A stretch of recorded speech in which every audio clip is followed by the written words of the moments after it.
अस्सलाम वालेकुम नाजरीन, आमनास किचन में आप सबको खुश आमदीद। आज जो रेसिपी लेके मैं आपकी खिदमत में हाज़िर हुई हूँ वो है आलू के कटलेट्स।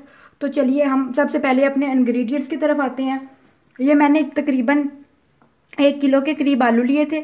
उनको मैंने धो के अच्छी तरह वॉश करके कट करके मैंने उनको बॉयल कर लिया और उनको मैंने मैश कर लिया है। इसके साथ मेरे पास प्याज है, हरी मिर्च और धनिया है जिसको मैंने बारीक कटर से काट लिया है।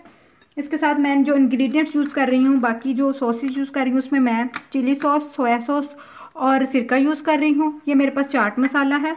मसालों में ये मैंने काली मिर्च, खुश्क धनिया और ज़ीरा पाउडर इन तीनों को पीस लिया है। इसके साथ मेरे पास चाइनीज़ साल्ट है, सिंपल साल्ट है और खुश्क कुटी हुई लाल मिर्च है। इसका जो बीटर बनाऊंगी उसमें मेरे पास बेसन और मैदा है। मैदा मैं इसलिए यूज़ कर रही हूँ ताकि ये कटलेट्स बहुत अच्छे क्रिस्पी बने, तो इसलिए आप इसको ज़रूर ट्राई कीजिएगा। तो चलिए सबसे पहले हम इसका मिक्सचर तैयार करते हैं। ये आलू हैं, आलू के अंदर मैं वेजिटेबल्स शामिल कर रही हूँ जिनमें प्याज, हरा धनिया और सब्ज़ मिर्च है। इसके साथ ही मैं इसमें चाट मसाला, थोड़ा सा चाट मसाला मैं बेसन में डाल रही हूँ। जो मैं इसका ऊपर से बीटर तैयार करूँगी वो भी मैं साथ ही तैयार हो जाए। इसके साथ मैं इसके अंदर नमक शामिल कर रही हूँ। नमक हस्बे ज़रूरत आप इसमें डाल सकते हैं।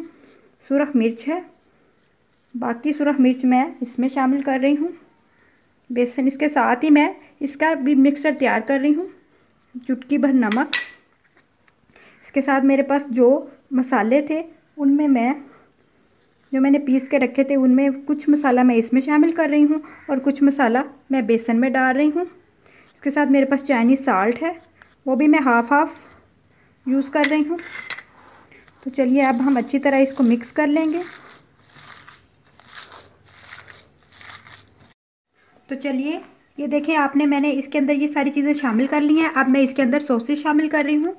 नॉर्मल कटलेट्स में आपने देखा होगा कि सॉसेज शामिल नहीं होती, लेकिन इनका टेस्ट बहुत अच्छा आता है क्योंकि अब ज़्यादातर लोग सॉस को पसंद करते हैं।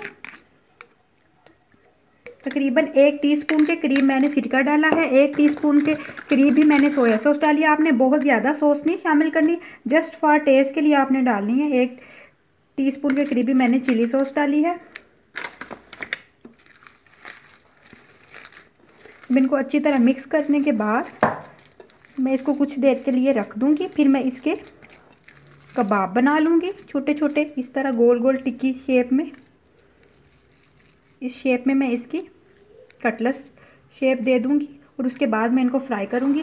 तो चलिए अब हम दूसरी तरफ आते हैं। ये मैंने मैदा लिया था, मैदे के अंदर मैंने नमक, जो मैंने गरम मसाला बनाया था वो, उसके अलावा मैंने चाट मसाला और खुश्क मिर्च डाल दी थी। अब इसके अंदर मैं मैदा शामिल कर रही हूँ। मैदा सिर्फ इसलिए मैं डाल रही हूँ ताकि ये बहुत क्रिस्पी और मज़ेदार बने। वैसे भी सर्दियों के मौसम में चाय के साथ आप इसको पेश करें तो बहुत अच्छे लगते हैं। तो इसको मैं ना बहुत पतला बनाऊँगी और ना ही बहुत गाढ़ा बनाऊँगी। और जो इसके अंदर मैं मिर्च मैंने शामिल किया वो भी मैंने बस इसमें इतनी शामिल की है कि ये जो इसका टेस्ट है उसमें शामिल हो जाए। बाकी मिर्च तो इसके अंदर ऑलरेडी आलू के कटलेट्स में शामिल है। ये मैंने इसका बीटर तैयार कर दिया है। अब मैं जो टिक्की बनाऊंगी, टिक्की को इसके अंदर डिप करके मैं इसको फ्राई करूंगी। चलिए अब हम इसका फ्राई का काम शुरू करते हैं। ये देखें मैंने इसको बहुत ना पतला बनाया है और ना ही बहुत गाढ़ा है। इस फॉर्म में आपने बनाना है और फिर इसको इसके ऊपर चढ़ा के आपने फ्राई करना है। ये नाज़रीन आप देख सकते हैं कि मैंने कटलेट्स को फ्राई करने के लिए डाल दिया है। मैंने ऑयल में, पैन में ऑयल को गर्म किया था, फिर मैंने ये कटलेट्स इस तरह का इस शेप में बनाया, फिर उसको मैंने इसमें डिप किया। डिप करने के बाद मैंने उसको फ्राई करने के लिए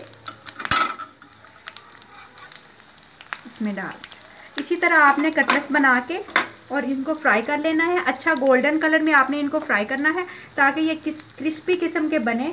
और इनका लाइट कलर नहीं रखना, ज़रा डार्क कलर आपने रखना है, गोल्डन कलर में। पहले आपने ऑयल को अच्छी तरह गर्म करना है, फिर उसको हल्की आंच पे ले आना है ताकि ये अंदर से भी अच्छी तरह से पक जाए। इस तरह पहले आपने कटलेट्स बना लेना है, फिर उसको इस तरह डिप करके तो आपने और आपने जब भी कटलेट्स बनाएं या आप कबाब फ्राई करें तो आपने पहले एक साइड से अच्छी तरह फ्राई कर लेना है, फिर उसकी आपने शेप चेंज करनी है ताकि वो जो हो इस तरह करके आपने उसको फ्राई करना है ताकि वो नीचे से पक जाए। अगर कच्चा आप उठाएंगे तो वो नीचे लग जाएगा और उसकी कोई अच्छी शेप नहीं आएगी। लीजिए नाजरीन, आलू के कटलेट्स बिल्कुल रेडी हैं। आप देख सकते हैं कि ये कितने क्रिस्पी हैं और अंदर से भी बहुत अच्छे फ्राई हुए हैं और अंदर से भी पक चुके हैं। मैंने इनको light golden, dark golden colour में फ्राई किया है ताकि ये अच्छी तरह क्रिस्पी हो जाएं। और ये पुदीने का रायता और केचप और सैलड के साथ आप इसको ज़रूर इंजॉय कीजिएगा। आप इसको चाय के साथ भी ले सकते हैं, आप चाहे तो आप इसको कोल्ड ड्रिंक के साथ भी ले सकते हैं। सर्दियों में वैसे भी फ्राई चीज़ें खा के बहुत मज़ा आता है। तो आप मेरी रेसिपी को ज़रूर ट्राई कीजिएगा। अगर आपको मेरी ये रेसिपी पसंद आती है तो मेरे चैनल को सब्सक्राइब कीजिए, लाइक कीजिए, शेयर कीजिए और बेल आइकन का बटन प्रेस कीजिए ताकि मेरे नोटिफिकेशन सबसे पहले आपको मिल सकें। अल्लाह हाफिज़।